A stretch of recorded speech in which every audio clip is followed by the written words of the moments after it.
Tugasku menemanimu.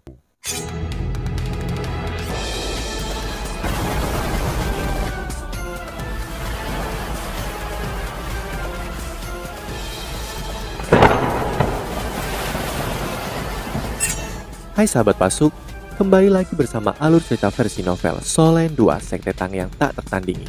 Jangan lupa like, subscribe, dan nyalakan tanda lonceng. Mari kita lanjutkan. Cahaya merah muda dari pil sutra halus abadi menyentuh biru gelap. Tubuh Tang yang mulai beriak. Pola hitam keunguan tampaknya ditarik, terpisah oleh cahaya merah muda saat berdesir di kulit Tang Ya. Tubuhnya mulai bergetar keras. Butir-butir keringat biru gelap terus terbang keluar dari tubuh Tang Ya. Manik-manik bahkan terbang keluar dari kemejanya. Penatua Song melambaikan tangannya dan berkata, "Gadis-gadis, bisa tetap di sini, yang lain pergi ke satu sisi dan berkultivasi. Jangan tinggal di sini untuk menonton." Susansi dan yang lainnya segera mengungkapkan ekspresi aneh di wajah mereka, namun mereka masih berbalik dan berjalan ke satu sisi untuk berkultivasi. Hanya Xiao Xiao, Chiang Nanan, Ye Guyi, dan Nan Qiu Qiu yang tersisa. Penatua Song takut bahwa pakaian Tang Ya akan robek selama proses perawatan ini. Tubuh Tang Ya bergetar lebih keras, namun aura hidupnya semakin melemah. Mata takdir Wo Yuhao terbuka. Sinar kekuatan spiritual yang lembut melanda dahi Tang Ya, membantu menstabilkan lautan spiritualnya. Pada saat yang sama, seberkas cahaya giok hijau melesat keluar dan melayang di atas dahinya. Setelah itu, kilatan petir perlahan mendarat dan menempel di dadanya. Itu adalah belati penjaga kehidupan. Saat belati penjaga kehidupan muncul, udara dipenuhi dengan aura kehidupan yang kuat. Mata Wo Yuhao menyala dan proyeksi terbentuk di samping tubuhnya. Itu benar-benar dia yang lain. Proyeksi ini tampak sedikit ilusi, tetapi segera menjadi lebih nyata. Penatua Song diam-diam terkejut. Kekuatan spiritual material konkret. Wo Yuhao yang perlahan-lahan mengambil bentuk diam-diam berjalan maju dan datang ke sisi Tang Ya. Dia mengarahkan energi kehidupan di belati penjaga kehidupannya untuk mengalir ke tubuh Tang Ya. Baru saat inilah sinar merah muda sedikit kembali ke wajah Tang Ya. Meskipun energi kehidupannya masih menghilang, energi kehidupannya dicurahkan ke dalam tubuhnya jauh lebih kuat. Setidaknya itu mampu mempertahankan tingkat energinya sendiri. BB masih tampak sepucat sebelumnya. Sekarang dia bisa sepenuhnya merasakan apa yang dibicarakan oleh Wo Yuhao sebelumnya. Setelah energi kehidupan yang sangat besar mengalir ke tubuh Tang Ya, perlahan-lahan akan merembes keluar dari pori-pori di seluruh tubuhnya dan masuk ke tubuh BB. Itu membuat BB merasa seolah-olah tubuhnya sedang dipelihara. Namun bagaimana BB bisa bahagia dengan situasi saat ini? Energi kehidupan merembes keluar dari tubuh Tang Ya. Ini berarti dia tidak menyerah apapun. Waktu berlalu, detik demi detik, kristal es beracun berwarna biru gelap di tangan Yuhao sudah sebesar telapak tangannya. Manik-manik yang berasal dari tubuh Tang Ya mulai memudar. Tubuh Tang Ya akhirnya tenang di bawah pengaruh kekuatan spiritual Wo Yuhao dan energi kehidupan dari belati penjaga kehidupan.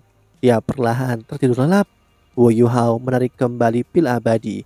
Wo Yuhao juga menghela nafas lega. Dia berdiri, tetapi entitas spiritualnya masih mengendalikan energi kehidupan ke tubuh Tang Ya untuk mempertahankan energi kehidupan di dalam tubuhnya. Meskipun ini tidak bisa memperkuat energi kehidupannya, fungsi tubuh seseorang akan pulih dengan kecepatan yang tinggi jika seseorang memiliki energi kehidupan yang cukup. Jadi usahanya bukan sia-sia. BB gelisah saat dia melihat Yuhao. Yuhao mengangguk dan berkata, "Kakak tertua, jangan khawatir. Kondisi Guru Shoya masih cukup stabil. Setelah putaran detoksifikasi ini, racun di permukaan semuanya telah disedot keluar. Dia tidak akan terkorosi lebih jauh, tetapi ini akan membuatnya lebih lemah. Kamu masih harus merawatnya." BB bertanya, apakah dia akan ingat kembali ketika dia bangun? Wo Yuhao tertawa getir dan berkata, "Aku khawatir ini akan sulit. Aku tidak yakin apa yang akan terjadi, namun racun jahat telah menginvasi tubuhnya terlalu lama.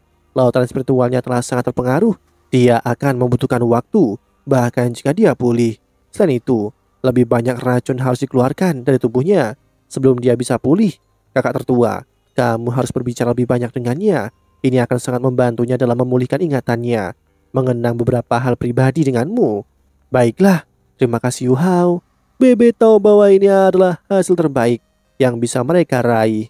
Berapa lama ini untuk menuangkan energi kehidupan ke dalam tubuh Tangya? Wu Yuhao melepaskan deteksi spiritualnya dan merasakan denyut nadi Tangya serta kondisi fisiknya. Setelah merenung sejenak, dia berkata, sekitar 1 jam. Biarkan fungsi tubuh guru Shoya pulih perlahan di bawah stimulasi energi kehidupan. Dengan cara ini, dia akan bisa hidup lebih lama selama kita menemukan Kaisar Biru Perak dan memanggil jiwa bela diri guru Shoya serta energi kehidupan aslinya. Kita akan dapat mengobatinya. Ketika kita menuangkan energi kehidupan, itu tidak akan hilang. Dia juga bisa menghasilkan energi kehidupan sendiri. Setelah mendengar penjelasan Wu Yuhao, BB merasa lebih lega. Setelah putaran pertama detoksifikasi, kondisi Xiaoya tidak akan memburuk lagi. Yang harus dia lakukan sekarang adalah menemukan Kaisar Biru Perak. Wu Yuhao berkata, kakak tertua, aku tiba-tiba memikirkan sebuah ide. Dengarkan dan lihat apakah itu layak.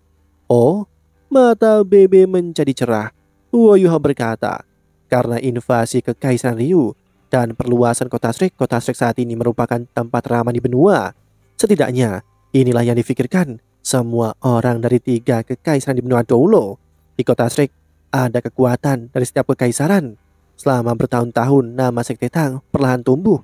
Menurut pendapatku, kita harus mengumumkan sebuah sayembara misi untuk menemukan Kaisar Biru Perak. Siapapun yang dapat memberikan informasi yang akurat dan membantu menemukan Kaisar Biru Perak akan mendapatkan hadiah atas nama sekte selama apapun yang ia inginkan dan tidak salah secara moral, atau kita bisa membalasnya dengan memberinya setumpuk alat jiwa. Bagaimanapun, kita terbatas pada diri kita sendiri, namun jika kita dapat memanfaatkan kekuatan dari seluruh benua Doulo, kita akan lebih bisa menemukan Kaisar Biru Perak.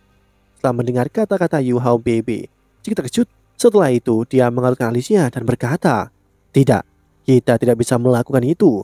Kita tidak dapat menempatkan beban yang begitu besar pada sekte karena Shoya. Kita tidak akan tahu apa yang diinginkan orang yang membantu kita. Aku tidak bisa membawa begitu banyak masalah ke sekte karena aku dan Tangya.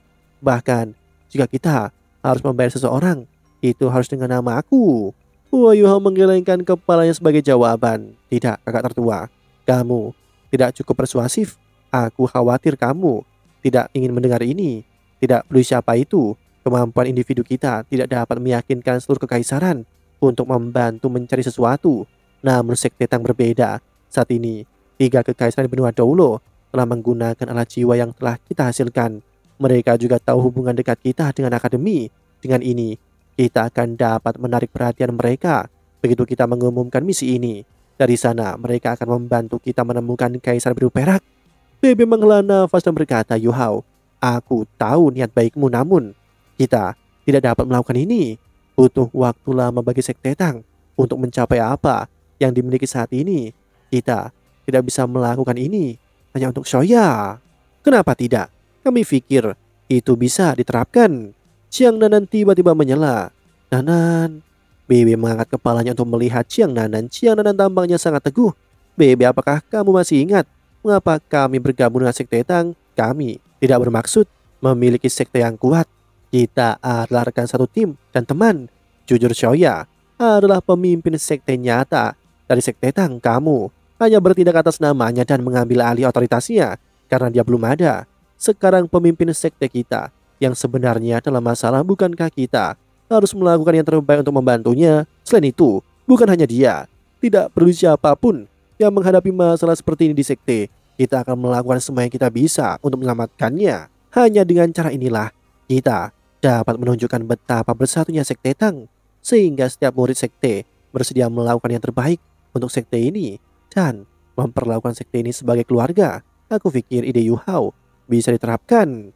Setelah mendengar kata-kata Chiang Nanan, BB terdiam. Saat ini dia hanya merasakan aliran hangat di dadanya. Bertahun-tahun dia hidup dalam kesakitan karena hilangnya Shoya. Dia telah menempatkan semua energinya dalam kultivasi dan mengembangkan sekte Tang. Kata-kata Wu Yuhao dan Chiang Nanan tidak hanya membuatnya hangat, mereka membuatnya merasa kekeluargaan. Terutama ketika dia berbicara tentang kesatuan sekte Tang. Itu benar, sekte Tang sangat bersatu. Chiang Nanan menoleh setelah melihat BB menurunkan kepalanya dan berkata kepada Yuhao, Yuhao, ini sudah diatur. Setelah kita kembali, kita akan mengumumkan misi ini. Aku percaya bahwa akan ada pihak yang tertarik. Baik, Huo Yuhao langsung setuju. Bebe menghela nafas panjang dan mengangguk dengan lembut dan berkata, terima kasih. Aku berterima kasih kepada kalian semua atas nama Shoya. Xiao Xiao tertawa. Kakak tertua, mengapa kamu berterima kasih kepada kami semua atas nama Guru Shoya? Kita semua adalah teman, inilah yang harus kita lakukan. Dengan rencana ini, Bebe langsung dalam suasana hati yang lebih baik. Penatua Song mengangguk dan berkata, aku juga percaya bahwa rencana Huo Yuhao bisa dilaksanakan. Tang Ya memang satu-satunya pewaris Sekte Tang. Akademi Shrek dan Sekte Tang memiliki ikatan ribuan tahun. Aku percaya Akademi akan mendukung Sekte dalam masalah ini. Namun, tolong maafkan Akademi karena kami tidak dapat menggunakan nama kami mengingat keterlibatan kami di banyak bidang. Namun Akademi akan mencoba yang terbaik untuk membantu, tidak peduli kondisi apa yang diminta oleh orang yang menemukan Kaisar Biru Perak. Terima kasih Penatua Song, kata Bebe penuh rasa terima kasih. Penatua Song memegang posisi yang sangat penting di Pavilion Dewa Laut, hanya kalah dengan Penatua Swan. Dengan dukungan Penatua Song, hampir merupakan jaminan bahwa Dekan Shanlin dan Qian Duo juga akan menyatakan dukungan mereka. Selain itu, bersama dengan suara Huo Yuhao dan Bebe dan serta Penatua Song, mereka sudah memiliki 5 suara di Pavilion Dewa Laut, hampir setengah dari total suara. Banyak hal diselesaikan. Misi kali ini telah berhasil diselesaikan. Tidak hanya mereka berhasil menyelamatkan Tang Ya, mereka bahkan menggunakan peluru stasioner kelas 9 untuk menghancurkan seluruh Legiun Seru Jiwa Kekaisaran Ryu. Ini mengurangi beberapa tekanan pada Kekaisaran Tianhun di garis depan. Kekaisaran Tianhun sangat senang dengan ini. Meskipun pengawasan mereka terbatas, mereka secara alami tahu tentang apa yang telah terjadi. Mengingat keributan hebat yang terjadi karena peluru stasioner kelas 9 itu sangat kuat sehingga efeknya dapat disaksikan dengan jelas bahkan dari puluhan kilometer jauhnya. Mereka sudah diinformasikan secara rinci di mana Legiun Seru Jiwa Kekaisaran Ryu berada di bawah pengawasan Huo Yuhao, dan dengan demikian bisa mencocokkan informasi ini. Jika bukan karena fakta bahwa Wei Na memimpin pasukan Kekaisaran Tianhun dan mengambil inisiatif untuk melanjutkan dengan rencana asli, mereka mungkin benar-benar telah mengubah tindakan itu menjadi pertunjukan nyata. Karena masalah ini, para perwira Kekaisaran Starro dan Dowling sangat tidak senang. Mereka berpikir bahwa Kekaisaran Tianhun terlalu konservatif dan tidak memanfaatkan kesempatan yang begitu besar. Bahkan Kekaisaran Tianhun memiliki kesulitan mereka sendiri. Secara alami, mereka tahu bahwa ini adalah peluang besar, namun Kekaisaran Tianhun tampaknya tidak dalam keadaan buruk. Setelah pertarungan sepenuhnya pecah, mereka tidak mungkin membiarkan Dowling dan Starlo memimpin. Mereka harus menjadi yang pertama untuk bertindak. Ketika itu terjadi, mereka pasti akan menderita kerugian besar. Jika Kekaisaran Tianhun menderita banyak korban, bagaimana mungkin mereka bisa menghidupkan kembali kekaisaran mereka? Bahkan jika mereka bisa, mereka tidak akan bisa melindunginya. Kekaisaran Ryu merupakan ancaman besar. Namun jika Kekaisaran Tianhun melemah ke titik tertentu dan ancaman Kekaisaran Ryu juga jatuh, Kekaisaran Starro dan Kekaisaran Dowling mungkin benar-benar dapat mengancam Kekaisaran Tianhun itu sendiri. Akibatnya, mengingat adanya konflik kepentingan, Kekaisaran Tianhun masih memutuskan untuk mengikuti rencana awal mereka. Fakta membuktikan bahwa keputusan mereka benar. Meskipun Kekaisaran Ryu menderita kerugian besar, mereka tidak berada di ambang kehancuran. Setelah kejadian itu, ada keributan besar di Kekaisaran Ryu. Hilangnya Legiun Seru Jiwa tampaknya telah menyebabkan Lin Hai menua semalam. Dia adalah satu-satunya yang memikul tanggung jawab ini. Selain itu, Gereja Roh Kudus juga mengalami kerugian besar. Salah satu tetua mereka sudah mati dan salah satu dari wanita suci mereka telah menghilang. Dan banyak mas roh jahat telah terbunuh. Tanggung jawab ini pasti tidak akan bisa dipikul oleh Zhong Liwu.